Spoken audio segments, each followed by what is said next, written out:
ഓം ശ്രീ ഗുരുഭ്യോ നമ. അമ്മ ആദ്യമായി അമേരിക്കയിൽ പോയ സമയം ഒരു മുറിയിലാണ് അന്ന് ദർശനമൊരുക്കിയത്. തിരക്കൊന്നുമില്ല. ഒരു യുവതി മുറിയുടെ ഏറ്റവും മുറിയിൽ ഇരിക്കുന്നുണ്ടായിരുന്നു.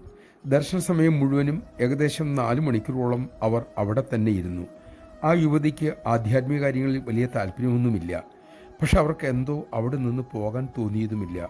ഒടുവിൽ ദർശനം കഴിഞ്ഞ് അമ്മയുടെ മുറിയിലേക്ക് മടങ്ങി.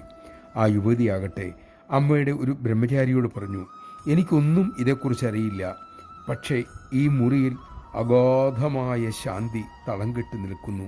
ഞാനത് അനുഭവിച്ചു. ആർക്കെങ്കിലും ഈ ലോകം കുറച്ചെങ്കിലും നന്നാക്കാൻ കഴിയുമെങ്കിൽ അത് അമ്മയ്ക്ക് മാത്രമായിരിക്കും. നമഃശിവായ. വർഷങ്ങൾക്ക് ശേഷം അവരുടെ നിഗമനം കാലം ശരിയെന്ന് തെളിയിച്ചു. നാം അമ്മയുടെ ജീവിക്കുന്ന സന്ദേശങ്ങളാകുമ്പോൾ ലോകം ഏറെ നല്ല സ്ഥലമായി തീരും. അതിനാണല്ലോ അമ്മയുടെ ചിറകിനടിയിൽ നമ്മെ നിർത്തിയിരിക്കുന്നത്. നമുക്കതിന് സാധിക്കട്ടെ.